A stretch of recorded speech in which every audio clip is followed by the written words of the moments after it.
बहुत समय पहले की बात है। एक देश में एक राजा राज करता था। उस राजा के 3 बेटे थे और अब भगवान उस पर फिर से मेहरबान थे। रानी फिर से गर्भवती थी। एक दिन राजा ने रानी से कहा, इस बार भी लड़का ही पैदा होना चाहिए। फिर उसने गुस्से से रानी की तरफ देखा और बोला, अगर तुम्हारी बेटी पैदा हुई तो मैं तीनों बेटों को मरवा डालूंगा। राजा की ये अजीब बात सुनकर रानी बहुत परेशान हुई। ये उसके बस की बात नहीं थी कि वो अपनी मर्जी से लड़के को जन्म देती, लेकिन वो ये बात अच्छी तरह समझती थी कि राजा बहुत जिद्दी है। वो अपनी कही हुई बात जरूर पूरी करेगा। वो बेचारी सोच में पड़ गई। अगर लड़का पैदा न हुआ तो?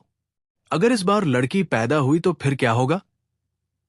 रानी बेचारी सोच सोच कर परेशान हो रही थी और जैसे जैसे दिन बीत रहे थे, रानी की परेशानी बढ़ती जा रही थी। लेकिन वो करती भी तो क्या करती? आखिर जब बच्चे के जन्म का समय करीब आया तो उसने अपने तीनों बेटों को अपने पास बुलाया और उन्हें अपनी परेशानी का कारण बताया। बेटों ने ये बात सुनी तो वे भी बहुत घबराए। उनको भी मालूम था कि राजा का कहा पूरा होता है।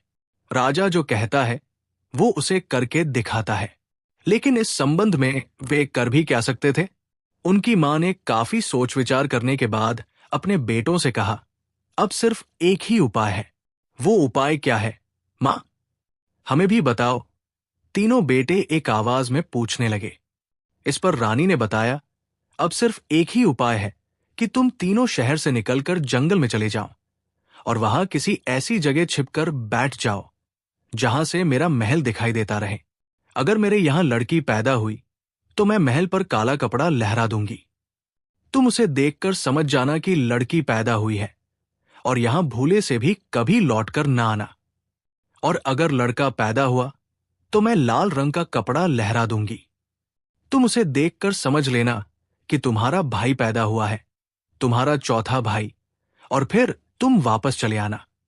मां का यह सुझाव बेटों को पसंद आया। जान बचाने का अब यही एक रास्ता था। वे बोले, हां मां, तुम ठीक कहती हो, हमें ऐसा ही करना चाहिए। उसके बाद उन तीनों ने कुछ जरूरी सामान अपने साथ लिया। अपनी गुजर के लिए जितना सामान ले जा सकते थे उसे बांधा और जब रात हो गई तो अपनी मां से विदा होकर चुपके से जंगल की तरफ निकल गए। रात के अंधेरे में लोगों की नजरों से छिपते छिपाते वे शहर से बाहर आ गए और चलते चलते जंगल में पहुंच गए। जंगल में उन्होंने एक ऐसी जगह ढूंढी जहां से उनकी मां का महल दिखाई देता था। वहां उन्होंने इधर उधर से लकड़ियां काटकर और घास फूस इकट्ठा करके छोटी सी झोपड़ी बना ली और किसी तरह उसमें रहने लगे। तीनों रोजाना सुबह उठकर मां के महल की तरफ आंखें गड़ा देते कि देखें कौन से रंग का कपड़ा लहराता है। लेकिन जब वहां उन्हें कोई कपड़ा दिखाई न देता तो वे उदास हो जाते। इस तरह वे तीनों निराशा और आशा की जिंदगी गुजार रहे थे। लेकिन एक रोज अचानक उन्होंने देखा तो महल की छत पर काला रंग का कपड़ा लहरा रहा था। ये देखते ही वे समझ गए कि उनके यहां बहन पैदा हुई है और अब वे वापस घर नहीं जा सकते। अगर वापस गए तो राजा उन्हें मरवा देगा। अब उन्हें इसी तरह इधर उधर जिंदगी गुजारनी पड़ेगी। वे तीनों जंगल में और दूर तक अंदर चले गए ताकि कोई उन तक न पहुंच सके, और इस तरह अब वे घने जंगल में कुटिया बनाकर रहने लगे। दिन गुजरते गए और समय राजा की बेटी की तरह आगे बढ़ता रहा, यहां तक कि राजकुमारी बचपन के खिलौने छोड़कर जवानी के सपनों से खेलने लगी। एक रोज उसने अपनी मां से पूछा, मां, मैंने सुना है मेरे भी भाई थे, क्या ये सच है? उसकी बड़ी इच्छा थी कि उसका भी कोई भाई हो और उसकी मां भी उसकी इच्छा से अच्छी तरह परिचित थी। लेकिन वो उसके पैदा होने पर ही राजा से कह चुकी थी कि तीनों राजकुमार न जाने कहां चले गए हैं। अब अगर वो उनके बारे में कुछ बताए तो बेटों के साथ साथ उन दोनों की जान की भी खैर नहीं थी। इसलिए उसने बेटी से भी झूठ कह दिया, नहीं बेटी, तुम्हारा कोई भाई नहीं है। मां का जवाब सुनकर राजकुमारी चुप हो गई और अपने बाग में घूमने चली गई। उसका बाग खूबसूरती में अपनी मिसाल आप था। हजारों किस्म के फूल हर तरफ झूम रहे थे। दरअसल उसे फूलों से बहुत प्यार था। इसलिए तरह तरह के फूल उसके बाग में लगवाए गए थे। लेकिन उस वक्त भाई का ख्याल आने से वो उदास हो गई थी। वो इस तरह सोच में डूबी हुई उदास बैठी थी कि इतने में वहां एक बुढ़िया आई। उसने राजकुमारी से पूछा, ए राजकुमारी, तुम्हारा बाग इतना खूबसूरत और हरा भरा है, फिर तुम उदास क्यों हो? राजकुमारी ने जवाब दिया, नहीं, मैं उदास तो नहीं हूं। लेकिन बुढ़िया कहने लगी, तुम झूठ कह रही हो, तुम उदास हो, और मुझे यह भी मालूम है कि तुम उदास क्यों हो। फिर उसने राजकुमारी की आंखों में आंखें डालते हुए कहा, तुम्हारे बाग में हर किस्म के फूल हैं, लेकिन सूरजमुखी का फूल नहीं है, और इसीलिए इस वक्त तुम उदास हो। वाकई राजकुमारी के बाग में सूरजमुखी का फूल नहीं था। उसने दिल में सोचा, भगवान जाने सूरजमुखी का फूल कितना खूबसूरत होगा, मालूम नहीं वह कैसा होता होगा। वो बुढ़िया से पूछने लगी, सूरजमुखी फूल में क्या खास बात होती है? जवाब में बुढ़िया ने बताया, सूरजमुखी का फूल सूरज की तरह चमकता है और उसकी चमक दूर दूर तक जाती है। बुढ़िया ने उसे यह भी बताया, कोई आदमी सूरजमुखी के फूल की चमक बर्दाश्त नहीं कर सकता। अगर कोई आदमी गलती से उसे हाथ लगा दे तो वो हंस बन जाता है, लेकिन औरत उसे हाथ लगा ले तो उसका कुछ नहीं बिगड़ता। बुढ़िया की ये अजीब बात सुनकर राजकुमारी बहुत हैरान हुई। उसके लिए बात जितनी नई थी, उससे कहीं ज्यादा दिलचस्प भी थी। वो बुढ़िया से कहने लगी, मैं अपने बाग में सूरजमुखी का फूल जरूर लगाऊंगी, मुझे बताओ ये फूल कहां से मिलेगा? बुढ़िया ने उसे सूरजमुखी के फूल का पता बताया और साथ ही जोर भी दिया, एक बात याद रखना, अगर किसी आदमी ने उस फूल को हाथ लगा दिया तो वो हंस बन जाएगा, और जब तक उसकी बहन 12 साल तक चुप न रहेगी, यानी चुप का व्रत न रखेगी, वो फिर से आदमी के रूप में नहीं आएगा। इन 12 साल में अगर वो एक शब्द भी मुंह से बोलेगी तो उसका व्रत टूट जाएगा। बुढ़िया ये बात कहकर चली गई और राजकुमारी सूरजमुखी के फूल के बारे में सोचने लगी। फिर कुछ ही दिन बाद उसने बुढ़िया के बताए हुए पते पर सेवक भेजकर सूरजमुखी का पौधा मंगवा लिया और उसे अपने बाग में लगा दिया। जब उस पौधे पर खूबसूरत फूल खिले तो उसके बाग की रौनक और भी बढ़ गई। राजकुमारी खुश थी कि अब कोई फूल ऐसा नहीं जो उसके बाग में न हो। एक रोज राजकुमारी ने फिर अपनी मां से पूछा, मां, मुझे सच सच बताओ, मेरा कोई भाई है या नहीं? उसकी मां ने फिर उसे बातों में उलझाना चाहा, लेकिन राजकुमारी अपनी जिद पर अड़ गई। उसने कहा, मां, अगर तुम मुझे सच सच नहीं बताओगी तो मैं जहर खा लूंगी। ये सुनकर रानी ने कहा, अगर तुम मुझसे वादा करो कि ये बात राजा को नहीं बताओगी तो मैं तुम्हें सच बता देती हूं। राजकुमारी ने उससे वादा किया, मां, मैं वादा करती हूं कि इस बात का किसी से भी जिक्र नहीं करूंगी। वादा लेने के बाद रानी ने उसे पूरी बात बता दी कि किस तरह उसके पैदा होने के मौके पर राजा ने बेटा पैदा होने की शर्त लगाई थी और किस तरह उसने तीनों बेटों की जान बचाने की खातिर उन्हें वीरान जंगल में भेज दिया, और फिर जब वो पैदा हुई तो किस तरह महल पर काला कपड़ा लहरा दिया ताकि वे वापस न आए और अपनी जान बचाकर वहां से भाग जाए। ये सब कुछ बताने के बाद उसने एक ठंडी सांस भरते हुए कहा, भगवान जाने अब तुम्हारे तीनों भाई बेचारे किस हाल में हैं।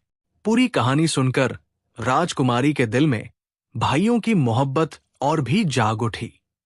उसने सोचा, जिन भाइयों ने मेरे लिए इतनी मुसीबतें झेली हैं, मैं उन्हें जरूर ढूंढूंगी। अगर मैं पैदा न होती तो उन बेचारों को ये दुख न झेलने पड़ते। उसने अपनी मां से पूछा, मां, अब मेरे भाई कहां होंगे? मां ने जवाब दिया, बेटी, उस वक्त तो वे सामने वाले जंगल में गए थे, लेकिन इस बात को बहुत समय बीत चुका है, अब वे न जाने कहां होंगे। राजकुमारी ने अपने दिल में ठान लिया कि चाहे कुछ भी हो जाए, वो अपने भाइयों को जरूर ढूंढेगी। वो अकेली उनकी तलाश में जाएगी, चाहे उसकी जान ही क्यों न चली जाए। उन्हें तलाश करते करते वो कई दिन तक इस उधेड़बुन में रही। आखिर एक रोज सुबह सवेरे, जबकि महल में अभी चारों तरफ शांति और सन्नाटा था, वो चुपके से उठी और उसी जंगल की तरफ चल दी जिधर उसके भाई गए थे। चलते वक्त उसने अपने बाग में से एक सूरजमुखी का फूल भी तोड़ लिया जो उसे बहुत ज्यादा पसंद था। राजकुमारी शहर से निकलकर जंगल की तरफ चलने लगी। वो दिन भर एक अनजान रास्ते पर चलती रही, यहां तक कि शाम ढल गई। चलते चलते उसके पांव भी दुखने लगे और वो थकान से चूर हो गई, मगर उसने फिर भी हिम्मत न हारी और आगे बढ़ती रही। धीरे धीरे अंधेरा बढ़ने लगा। अचानक उसने देखा कि उसके हाथ में पकड़े हुए सूरजमुखी के फूल में से रोशनी निकल निकल कर चारों तरफ फैल रही है। इसलिए वो उसकी रोशनी में चलती रही, क्योंकि अब वो रोशनी में आसानी से रास्ता देख सकती थी। डर से उसका दिल धड़क रहा था। वो डर रही थी। इतने में उसे कुटिया दिखाई दी। उसने दिल में सोचा, क्यों न यही रात गुजार लूं, सुबह फिर अपना सफर शुरू कर दूंगी। ये सोचकर वो कुटिया के करीब चली गई। उसे इस बात पर आश्चर्य भी हो रहा था कि इस घने और वीरान जंगल में ये कुटिया बनाकर कौन रहता है। जब उस कुटिया के पास पहुंची तो उसने देखा उसका दरवाजा अंदर से बंद था और अंदर से रोशनी छन छन कर बाहर आ रही थी। उसने आगे बढ़कर दरवाजा खटखटाया तो अंदर से एक नौजवान बाहर निकला और दरवाजे पर एक खूबसूरत लड़की को देखकर बहुत हैरान हुआ। उसने पूछा, ए लड़की, तुम कौन हो और इस वक्त इस जंगल में क्या लेने आए हो? जवाब में राजकुमारी बोली, मैं एक राजकुमारी हूं। यह सुनकर नौजवान ने और भी आश्चर्य से पूछा, ए राजकुमारी, तुम पर क्या मुसीबत आ पड़ी है जो इस भयानक जंगल में मारी मारी फिर रही हो? राजकुमारी ने जवाब दिया, मैं अपने भाइयों की तलाश में निकली हूं। फिर उसने वो पूरी कहानी सुनाई जो उसकी मां ने उसे बताई थी। नौजवान उसकी बात सुनकर कहने लगा, मैं तुम्हारा भाई ही हूं और दूसरे दोनों बड़े भाई अभी जंगल से वापस आने वाले हैं। भाई का नाम सुनकर राजकुमारी खुशी में बेताब होकर आगे बढ़ी ही थी कि नौजवान बोला, मगर हम तीनों भाइयों ने आपस में ये तय कर रखा है कि जिस लड़की को भी देखेंगे उसे फौरन मार डालेंगे, क्योंकि हम पर यह मुसीबत एक लड़की की वजह से आई है। न तुम पैदा होती और न महलों से हम निकाले जाते। ये कहकर उसने उस लड़की को मारना चाहा, लेकिन बहन की मोहब्बत ने उसका हाथ रोक लिया। दिल में खून का रिश्ता जाग पड़ा। उसे ऐसा महसूस हुआ जैसे उसके हाथ पांव बेजान हो गए हों। उसने अपनी तलवार एक तरफ फेंक दी और राजकुमारी से बोला, बहन, मैं तो तुम्हें कुछ नहीं कहता, लेकिन बड़े भाई आएंगे तो वे नहीं मानेंगे। वे तुम्हें देखते ही मार देंगे। उसके बाद उसने 2-3 पल सोचकर कहा, आओ, मैं तुम्हें कुटिया के उस कोने में छिपा देता हूं ताकि वे दोनों तुम्हें देख न सकें। इतना कहकर उसने राजकुमारी को कुटिया के एक कोने में घास फूस के नीचे छिपा दिया और खुद यूं बैठ गया जैसे वहां कोई आया ही न हो। कुछ ही पल बाद उसके दोनों भाई भी आ गए जो खाने के लिए फल लेने गए थे। जब वे दोनों आराम से बैठ गए तो छोटा भाई डरते डरते बोला, मैं तुम दोनों का छोटा भाई हूं। मैंने आज तक तुम दोनों से कोई बात नहीं कही, लेकिन आज मैं एक बात कहूंगा जो हर हालत में तुम्हें माननी होगी। दोनों भाइयों ने जवाब दिया, ऐसी कौन सी बात है? हम तुम्हारी हर बात मानने के लिए तैयार हैं। इस पर छोटे भाई ने कहा, मगर पहले मुझे इस बात का वादा दो कि जो मैं कहूंगा वो करोगे। दोनों भाइयों ने उसे वादा दिया और फिर बोले, अच्छा, अब वो बताओ बात क्या है? छोटा भाई बोला, आज यहां एक लड़की आई थी। वो हम तीनों की सगी बहन है। ये सुनते ही दोनों बड़े भाई गुस्से में आ गए और कहने लगे, बहन हो या कोई और, वो लड़की है और हम उसे जरूर मारेंगे। जवाब में छोटे भाई ने उन्हें उनका वादा याद दिलाते हुए कहा, याद रखो, तुम दोनों ने मुझे वचन दिया है, वादा किया है। और वाकई उन्होंने वचन दिया था। वे दोनों चुप हो गए और फिर कहने लगे, अच्छा, हमारी बहन को तो बुलाओ, हम तुमसे वादा करते हैं कि उसे कुछ नहीं कहेंगे। उधर घासफूस में छिपी हुई राजकुमारी ये सब बातें सुन रही थी। जैसे ही उसने देखा कि दोनों भाइयों ने उसे न मारने का वादा कर लिया है, तो वो झट से निकलकर सामने आ गई। उसके सामने आना था कि भाइयों के दिल में बहन की मोहब्बत जाग पड़ी और वे उससे लिपट गए। उसके बाद उन्होंने अपनी बहन से कहा, अब तुम हमारे पास ही रहो। हम जंगल से खाने पीने का सामान ले आया करेंगे और शिकार करके लाएंगे, और तुम उसे पकाना।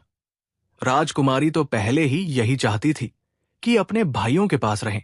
वो खुश हो गई और खुशी में शाही महलों का सारा आराम भी भूल गई। फिर उसने जल्दी से घासफूस में छिपाया हुआ सूरजमुखी का फूल निकालकर भाइयों से कहा, देखो मैं तुम्हारे लिए क्या लाई हूं। फूल की रोशनी सारी कुटिया में फैल रही थी। जब भाइयों ने ये अजीब फूल देखा तो वे तीनों जल्दी से आगे बढ़े और उन्होंने उसे छू लिया। फूल का छूना था कि पल भर में वे तीनों हंस बन गए और देखते ही देखते वहां से उड़ गए। राजकुमारी बहुत पछताई। वो खुशी में बुढ़िया की ये बात भूल गई थी कि उसे छूने से कोई भी आदमी हंस बन जाएगा। मगर अब क्या कर सकती थी? जो होना था वो तो होकर रहता है। उसने अपने तीनों भाइयों को पा लिया था, मगर अपनी गलती से दोबारा खो दिए थे। अब न तो वो अपने घर वापस जा सकती थी और न अकेली वहां रह सकती थी। घर जाए तो किस मुंह से, और अकेली जंगल में रहे तो कैसे? अचानक उसे बुढ़िया की बात याद आ गई, जिसने उसे सूरजमुखी के फूल का पता दिया था और कहा था कि कोई आदमी फूल छूने से हंस बन जाए तो उसकी बहन 12 साल तक चुप का व्रत रखे। इस तरह वो दोबारा हंस से इंसान के रूप में आ जाएगा। ये बात याद आते ही उसने 12 साल का चुप व्रत रख लिया और उसी कुटिया में रहने लगी। राजकुमारी रोजाना जंगल में घूम घाम कर अपने लिए थोड़ी बहुत फल ले आती और उसे खाकर पेट भर लेती। उसके तीनों भाई हर रोज हंसों की शक्ल में वहां आते, कुछ देर इधर उधर बैठते और अपनी बहन को देखकर दोबारा उड़ जाते। इस तरह समय और राजकुमारी की उम्र दोनों चुपचाप गुजर रहे थे। अब राजकुमारी को चुप व्रत रखे हुए कई साल गुजर चुके थे और 12 साल पूरे होने में कुछ ही महीने बाकी थे। भगवान की कृपा ऐसी हुई कि एक रोज किसी दूसरे देश का राजा शिकार खेलते हुए भटक गया और रास्ता भूलकर चलता चलाता इधर आ निकला। शाम का वक्त था और वो थका हुआ भी था। उसने जब वहां एक कुटिया देखी तो दिल में सोचा, क्यों न रात यहां गुजार लूं, सुबह रास्ता तलाश कर लूंगा। वो अपने घोड़े से उतरा और आगे बढ़कर कुटिया का दरवाजा खटखटाया। कोई अंदर है तो दरवाजा खोले। उधर राजकुमारी बेचारी आवाज का जवाब नहीं दे सकती थी। अगर वो बोल पड़ती तो उसका 12 साल का व्रत टूट जाता। वो खामोशी से उठी और उठकर दरवाजा खोल दिया। जैसे ही उसने दरवाजा खोला, राजा अपने सामने एक सुंदर लड़की को देखकर हैरान रह गया। उसके सपने में भी ये बात नहीं आ सकती थी कि जंगल में बनी हुई कुटिया में इतनी सुंदर लड़की रह रही होगी। कुछ पल के लिए तो उसकी समझ में कुछ भी ना आया। फिर उसने राजकुमारी से पूछा, तुम कौन हो और इस जंगल में क्या करती हो? लेकिन राजकुमारी ने उसके सवाल का कोई जवाब न दिया। वो चुपचाप खड़ी थी। ये देखकर राजा और भी ज्यादा हैरान हुआ और बोला, मैं रास्ता भटक गया हूं, क्या मैं यहां रात गुजार सकता हूं? राजकुमारी पहले की तरह इस बार भी चुप रही। वो बोले तो कैसे बोले? उधर राजा ने अपने दिल में सोचा, शायद ये लड़की मुझसे शर्मा रही है, इसलिए कहने लगा, ऐ लड़की, मुझसे डरो नहीं, मैं तुम्हें कुछ नहीं कहूंगा। जब इस बार भी राजकुमारी ने कोई जवाब न दिया तो राजा ने अपने दिल में सोचा, रात तो काट लूं, सुबह देखा जाएगा। उसने अपना घोड़ा एक तरफ बांध दिया और खुद कुटिया के कोने में लेट गया। वो थका हुआ तो था ही। जैसे ही लेटा उसे नींद आ गई। राजा का ख्याल था, हो सकता है इस लड़की के साथ कोई आदमी भी रहता हो, क्योंकि इस तरह जंगल में किसी अकेली लड़की का रहना एक असंभव बात थी। लेकिन जब सुबह हो गई और उसने देखा कि वहां कोई आदमी नहीं आया तो वो और भी हैरान हुआ। उसने राजकुमारी से कहा, तुम मेरे साथ चलो, यहां इस कुटिया में अपनी जवानी को क्यों खत्म कर रही हो? राजकुमारी ने अब भी उसकी बात का कोई जवाब नहीं दिया, लेकिन वो राजा की बात सुनकर बहुत घबराई। अगर बोलती है तो भाई हंस के ही रह जाएंगे, और अगर नहीं बोलती तो राजा उसे अपने साथ ले जाएगा। उसने दिल से कहा, अगर मेरे भाई फिर से इंसान के रूप में आ जाए तो मैं समझूंगी मुझे सब कुछ मिल गया। इसलिए वो चुप रही। उसे इस तरह चुप देखकर राजा बोला, मैं राजा हूं, मैं तुम्हें शानदार महलों में रखूंगा। मगर जवाब में तो एक ही चुप थी। जब वो इस बार भी न बोली तो राजा ने उसे जबरदस्ती अपने साथ घोड़े पर बिठा लिया। राजकुमारी मजबूर थी, न कुछ कह सकती थी और न कुछ कर सकती थी।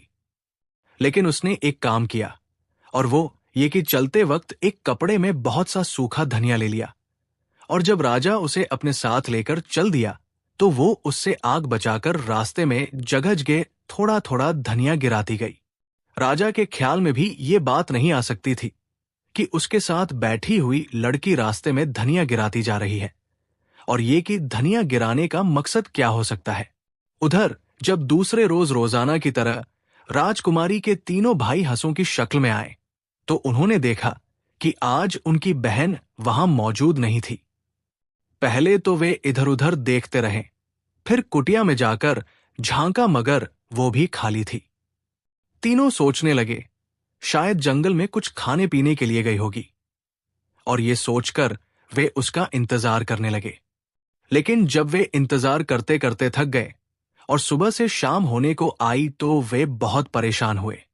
उन्होंने उड़कर उसे जंगल में बहुत ढूंढा, और जब उसका कहीं कोई पता न चला तो उदास होकर वापस लौट गए। वे दूसरे रोज आए और उन्हें आज भी उदासी का सामना करना पड़ा। इस तरह अब वे रोजाना आते और अपनी बहन का इंतजार करते, उसे जंगल में ढूंढते, दूर दूर तक तलाश करते। लेकिन जब उनकी बहन उन्हें कहीं दिखाई न देती तो उनकी उदासी में और इजाफा हो जाता, और वे सोचते, अब क्या करें, बहन को कहाँ तलाश करें। भगवान जाने वो कहाँ चली गई। एक रोज वे उदास होकर वापस जाने के लिए उड़ने ही वाले थे कि उन्होंने देखा एक तरफ हरा धनिया कतार की सूरत में उगा हुआ था। उगा हुआ ये धनिया कुटिया से शुरू होकर जंगल की तरफ चला गया था। ये देखकर एक भाई बोला, कहीं ऐसा तो नहीं कि हमारी बहन ने अपनी निशानी बताने के लिए उगाया हो। दूसरे भाइयों ने ये सुना तो बोले, हमारा भी यही ख्याल है, वरना इस जंगल में धनिया उगने का क्या मतलब। इसलिए वे तीनों उगे हुए धनिये की दिशा में उड़ने लगे। जिस रास्ते से राजकुमारी गई थी उस रास्ते के साथ साथ धनिया उगा हुआ था, और उसी धनिये को देख देखकर तीनों भाई उड़ते जा रहे थे। जब उन्होंने ये देखा कि धनिया बाकायदा एक रास्ते के साथ उगा हुआ है और कहीं खत्म नहीं होता तो उन्हें यकीन हो गया कि ये उनकी बहन अपनी निशानी छोड़ती गई है ताकि उसके भाई उसका पता चला सके। वे तीनों उड़ते रहे यहां तक कि एक शहर में पहुंच गए। शहर के बाहर एक महल से थोड़ी दूर सामने जाकर उगा हुआ धनिया खत्म हो गया था। उन्होंने सोचा, हो न हो हमारी बहन इसी महल में है, यकीनन उसे कोई जबरदस्ती उठा लाया है। उस महल के बिल्कुल सामने एक बहुत बड़ा पेड़ था। वे उस पर बैठ गए और इंतजार करने लगे कि अगर हमारी बहन इस महल में होगी तो कभी न कभी तो जरूर दिखाई देगी। उधर राजकुमारी के दिल में ख्याल आया कि हो सकता है मेरे भाई मेरी तलाश में उड़ते उड़ते इधर आ निकले। वो इसी ख्याल में महल की छत पर घूम रही थी कि अचानक उसने देखा सामने वाले बड़े पेड़ पर 3 हंस बैठे हुए थे। ये तो मेरे भाई मालूम होते हैं, उसके दिल ने गवाही दी। उसने जल्दी से अपना दुपट्टा सिर से उतारकर हवा में इस तरह लहराया जैसे उन्हें बुला रही हो। जैसे ही हंसों की नजर अपनी बहन पर पड़ी वे उड़कर महल की छत पर आ गए और अपनी बहन के कदमों में लौटने लगे। राजकुमारी ने तीनों भाइयों को गले से लगाया और जी भर के प्यार किया। फिर वो नीचे जाकर सच्चे मोतियों से भरी हुई थाली लाई और वे मोती अपने भाइयों के आगे रख दिए। तीनों हंसों को भूख तो लग ही रही थी। उन्होंने जी भर के मोती खाए, थोड़ी देर अपनी बहन के पास बैठे और फिर उड़ गए। अब ये उनका रोज का नियम बन गया था। वे रोजाना महल की छत पर आते जहां उनकी बहन बहुत पहले ही से सच्चे मोतियों से भरी हुई थाली लिए होती। तीनों मोती खाते और थोड़ी देर ठहरते और फिर उड़ जाते। दिन गुजरते गए। इस दौरान राजा ने बहुत कोशिश की कि किसी तरह राजकुमारी बोले, कोई बात करे, मगर उसने ज़बान से एक शब्द भी न निकाला। वो सारा दिन चुपचाप पड़ी रहती थी। राजा बड़ा परेशान था कि क्या करे, उसे कैसे बुलवाए, उसके न बोलने की क्या वजह है। अगर गूंगी है तो कुछ आवाज तो निकाल ही सकती है। उसने राजकुमारी को बुलवाने के लिए तरह तरह के जतन कर देखे, लेकिन सब बेकार। राजकुमारी को न बोलना था और न बोली। भला वो अपनी खुशी के लिए अपने भाइयों की जिंदगी कैसे बर्बाद कर सकती थी, जो सिर्फ उसी की गलती से हंस बन गए थे। और फिर अब तो 12 साल के चुप व्रत की अवधि पूरी होने में भी कुछ ही दिन बाकी रह गए थे। एक रोज एक दासी को इस बात का पता चला कि राजकुमारी रोजाना सच्चे मोतियों से भरी हुई थाली महल की छत पर क्यों ले जाती है। आखिर वो इनका क्या करती है? जरूर इसमें कोई राज है। यही देखने के लिए वो चुपचाप राजकुमारी के पीछे पीछे होली और महल की छत पर पहुंचकर एक तरफ छिप गई। उसने देखा कि महल की छत पर जाने के बाद राजकुमारी ने अपना दुपट्टा हवा में लहराया और इसके साथ ही सामने वाले पेड़ पर बैठे हुए 3 हंस उड़कर उसके पास आ गए। उसने हंसों को प्यार किया, फिर मोतियों से भरी हुई थाली उनके आगे रख दी और हंस मोती चुगने के बाद उड़ गए। दासी के लिए बात अनोखी भी थी और हैरान करने वाली भी। वो उसी वक्त भागी भागी राजा के पास गई और जो कुछ अपनी आंखों से देखा था वो सब कुछ कह सुनाया। उसके बाद वो हाथ जोड़कर बोली, महाराज, अगर इस दासी की गुस्ताखी माफ की जाए तो एक बात कहूं। राजा बोला, हाँ जरूर कहो वो बात। इस पर दासी कहने लगी, महाराज, इस दासी का ख्याल तो यह है कि राजकुमारी कोई औरत नहीं बल्कि कोई राक्षस है जिसने औरत का रूप बदला हुआ है, इसीलिए उसके इशारे पर पक्षी भी आ जाते हैं। राजा खुद अपनी जगह बहुत हैरान था। उसकी समझ में नहीं आ रहा था कि यह बात कैसे संभव है। तो फिर क्या दासी झूठ बोल रही है? यह भी असंभव था। एक दासी की यह हिम्मत कैसे हो सकती है कि वो राजा के सामने झूठ बोले? उसने दासी से कहा, मैं जब तक ये सब कुछ अपनी आंखों से न देख लूं यकीन नहीं कर सकता। दासी ने हाथ जोड़कर कहा, महाराज, कल आप अपनी आंखों से देख सकते हैं। दूसरे रोज दासी राजकुमारी की ताक में रही और जैसे ही वो सच्चे मोतियों से भरी हुई थाली लेकर महल की छत पर जाने लगी, उसने राजा को खबर कर दी। इसलिए राजा दासी के साथ चुपचाप महल की छत पर पहुंच गया और वहां छिपकर एक तरफ बैठ गया। राजकुमारी ने रोजाना की तरह अपना दुपट्टा सिर से उतारकर हवा में लहराया। उसके साथ ही सामने पेड़ पर बैठे हुए 3 हंस उड़कर उसके पास आ गए। राजकुमारी ने पहले उन्हें गोद में लेकर प्यार किया और फिर मोतियों से भरी हुई थाली उनके आगे रख दी। हंसों ने मोती खाए और उसके बाद उड़ गए। राजा ये सारा नजारा देख देखकर हैरान था। दासी ने उसे जो कुछ बताया था वो शब्द दर शब्द सही था। उसने अपनी सारी जिंदगी में इतना अजीब और हैरान करने वाला वाकया कभी नहीं देखा था। उसके दिल में ये बात बैठ गई कि हो न हो, ये लड़की इंसान नहीं, जरूर कोई राक्षस है जिसने औरत का भेष भरा हुआ है। इसीलिए ये जंगल में अकेली रहती थी और ये तीनों हंस भी यकीनन राक्षस है जो हंसों का रूप धारे हुए हैं। उस रोज राजा ने राजकुमारी से इस बारे में पूछने की बहुत कोशिश की।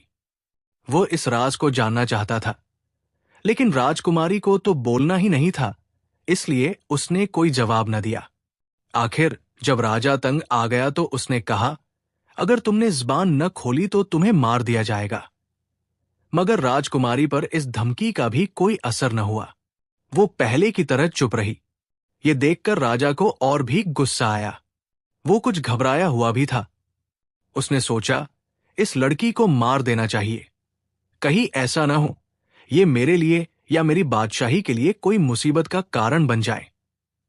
इसलिए अब उसके मारने की तरकीबें सोचने लगा।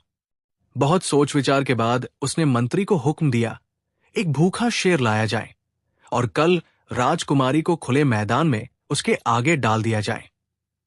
उसके साथ ही उसने मंत्री से यह भी कहा, इस संबंध में शहर भर में ऐलान कर दिया जाए कि हर शख्स आकर ये नजारा अपनी आंखों से देखे। मैं खुद भी ये तमाशा देखूंगा। राजा के हुक्म की देर थी। उसी वक्त शहर में ऐलान कर दिया गया और फिर दूसरे रोज तय समय पर लोग झुंड के झुंड मैदान में जमा होने लगे। खुले मैदान में राजकुमारी के हाथ पांव बांधकर उसे छोड़ दिया गया। उस वक्त वहां दर्शक बहुत ज्यादा संख्या में जमा थे। दूसरी तरफ तीनों हंस रोज की तरह आकर पेड़ पर बैठ गए और अपनी बहन का इंतजार करने लगे ताकि वो छत पर आए और उन्हें मोती खिलाए। लेकिन जब उन्हें इंतजार करते करते बहुत देर हो गई और उनकी बहन छत पर न आई, तो वे कुछ परेशान होकर सोचने लगे, पहले तो कभी ऐसा नहीं हुआ, कहीं ऐसा न हो हमारी बहन पर कोई मुसीबत आ गई हो। चलो चल के देखते हैं। वे तीनों पेड़ से उड़कर महल के ऊपर चक्कर लगाने लगे कि शायद कहीं राजकुमारी नजर आ जाए, मगर वो कहीं दिखाई न दी। जब वे वहां से निराश हो गए तो उड़ते उड़ते शहर का चक्कर लगाने लगे। अचानक उन्होंने देखा तो एक मैदान में बहुत सारे लोग जमा थे। एक तरफ राजा और मंत्री बैठे थे और मैदान के बीच उनकी बहन थी जिसके हाथ पांव बंधे हुए थे। उसके करीब एक बड़ा सा पिंजरा था जिसमें बंद एक शेर दहाड़ रहा था। सिर्फ पिंजरा खुलने की देर थी। छोटा भाई बोला, हमारी बहन शेर के आगे डाली जा रही है, भूखे शेर के आगे। इसे बचाने की कोई तरकीब सोचो, हमें जल्द कुछ करना चाहिए। दूसरे दोनों ने कहा और वे ऊपर उड़ते हुए तरकीबें सोचने लगे। उधर जैसे ही उस दासी की हंसों पर नजर पड़ी तो उसने राजा से कहा, राजा साहब, देखिए वही राक्षस उसे बचाने के लिए आ गए हैं।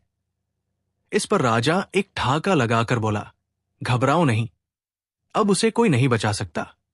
उसके साथ ही उसने हुक्म दिया, शेर का पिंजरा खोल दिया जाए। उसी वक्त शेर का पिंजरा खोल दिया गया और पिंजरा खुलते ही शेर दहाड़ता हुआ राजकुमारी की तरफ झपटा। लेकिन अभी कुछ ही कदम आगे बढ़ा था कि तीनों हंस बिजली की तेजी से शेर पर झपटे और पल भर में उसकी दोनों आंखें निकालकर उसे अंधा कर दिया। शेर दर्द के मारे दहाड़ने लगा और कुछ न दिखने के कारण इधर उधर भागने लगा, जिससे लोगों में भगदड़ मच गई।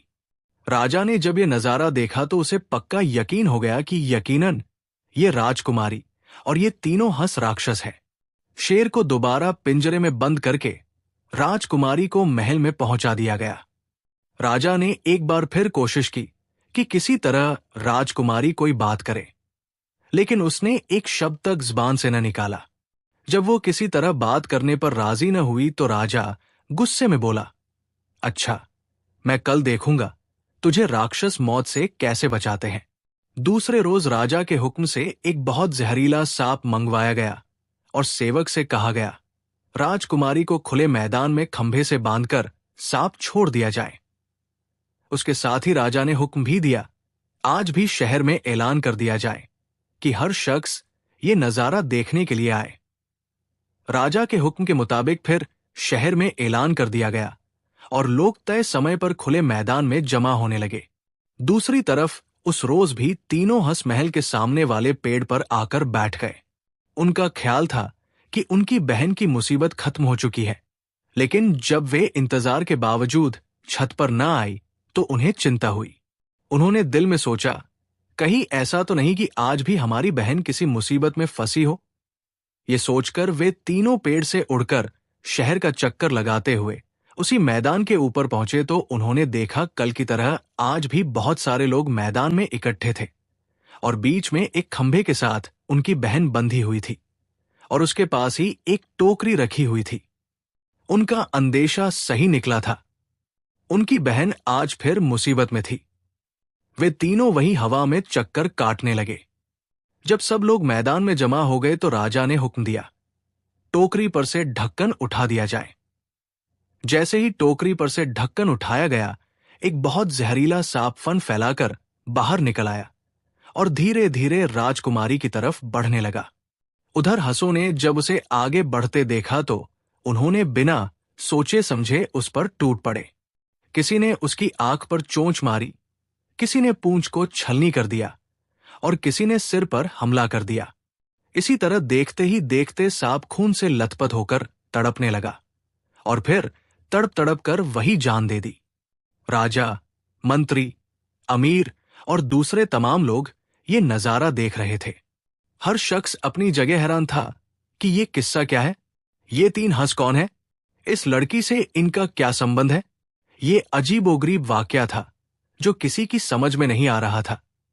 आखिर राजा के हुक्म से राजकुमारी को फिर महल में पहुंचा दिया गया और उसकी मौत का नया इंतजाम तैयार किया जाने लगा।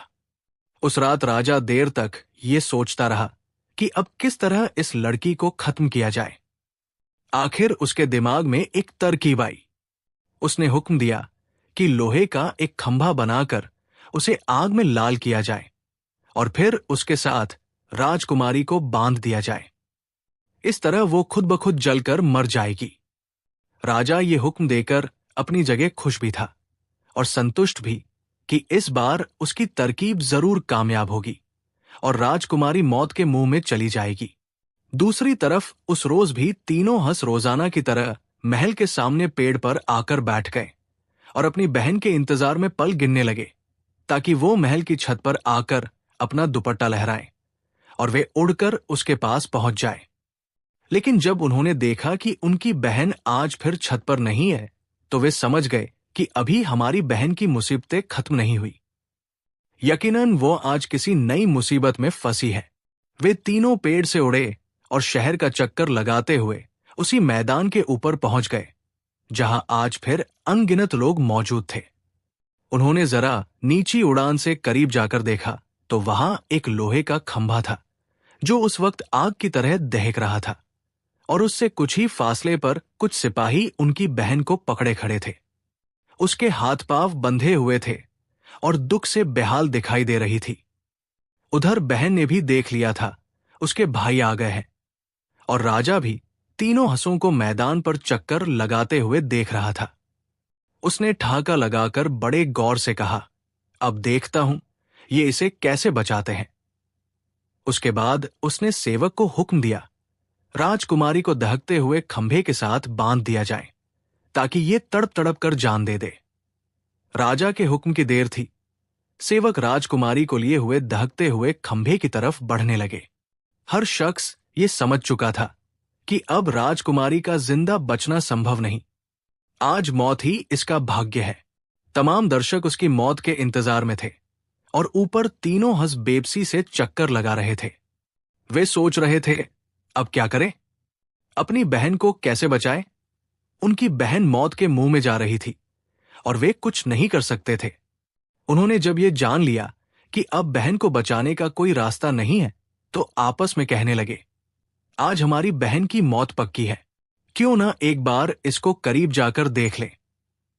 ये इरादा करके उन्होंने अपनी उड़ान नीची से नीची कर दी।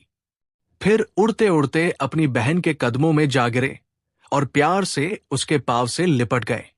भगवान की लीला देखिए कि ठीक उसी वक्त राजकुमारी को चुप व्रत रखे हुए 12 साल पूरे हो चुके थे। उसने सूरजमुखी के फूल को छूकर हंस बनने और हंस से इंसानी रूप में वापस आने की शर्त पूरी कर दी थी। इसलिए जैसे ही तीनों हंस राजकुमारी के पांव से लिपटे, वो खिलखिलाकर हंस पड़ी और उसके साथ ही लोगों ने देखा कि वहां 3 हंसों की जगह 3 सुंदर राजकुमार खड़े मुस्कुरा रहे थे और उनके चारों तरफ सूरजमुखी के फूल बिखरे हुए थे। सेवक ने जब ये कभी न होने वाला नजारा देखा तो इतने घबराए कि राजकुमारी को वहीं छोड़कर भाग खड़े हुए। राजा भी हैरान था। मंत्री, अमीर अपनी जगह हैरान देख रहे थे और दूसरे लोग भी चुप थे। उन सबकी हैरानी में अभी और इजाफा होता कि तीनों राजकुमार अपनी बहन को साथ लेकर आगे बढ़े और राजा के सामने पेश होकर उसे झुककर प्रणाम किया। इस पर राजा ने आश्चर्य से पूछा, ये अजीबोगरीब वाकया हम सबके लिए आश्चर्य का कारण है। क्या तुम इसके बारे में कुछ बता सकते हो कि ये सब क्या है? इसमें क्या राज है? महाराज, बड़े राजकुमार ने कहना शुरू किया, हम तीनों एक देश के राजकुमार हैं और ये लड़की हमारी बहन है। इसके बाद उन्होंने शुरू से लेकर आखिर तक अपनी कहानी सुनाई कि किस तरह उनके पिता ने रानी से बेटा पैदा होने के लिए कहा और किस तरह उनकी मां ने उन्हें जंगल में भेजकर उनकी जान बचाई। फिर किस तरह उनकी बहन उन्हें तलाश करती हुई जंगल में आई और सूरजमुखी के फूल को छूने की वजह से वे तीनों हंस बन गए और किस तरह उन्हें इंसानी रूप में वापस लाने के लिए उनकी बहन ने 12 साल का चुप व्रत रखा। ये सब कुछ बताने के बाद उन्होंने कहा, और आज इस वक्त हमारी बहन के चुप व्रत को 12 साल पूरे हो गए थे। इसलिए वो बोल पड़ी और हम सब एक बार फिर इंसान के रूप में आपके सामने खड़े हैं। उनकी कहानी सुनकर सारी बात राजा की समझ में आ गई। उसे अब पता चला कि राजकुमारी बात क्यों नहीं करती थी और क्यों रोजाना हंसों को मोती खिलाती थी। वो बहुत खुश हुआ और तीनों राजकुमार और राजकुमारी को अपने साथ लेकर महल में आ गया। फिर उसने राजकुमारी से शादी करके उसे अपनी रानी बना लिया और तीनों राजकुमारों को शाही सम्मान के साथ दरबार में बिठाया। उसके साथ ही राजा ने अपने दूत भेजकर राजकुमारों के माता पिता को भी खबर दे दी कि तीनों राजकुमार और राजकुमारी जिंदा और सही सलामत है। कहते हैं कि उस वक्त से लोग हंसों से इसलिए प्यार करते हैं और उन्हें इसलिए सच्चे मोती खिलाते हैं कि कहीं ऐसा न हो ये भी किसी देश के राजकुमार हों और इनकी बहन ने 12 साल का चुप व्रत रखा हो।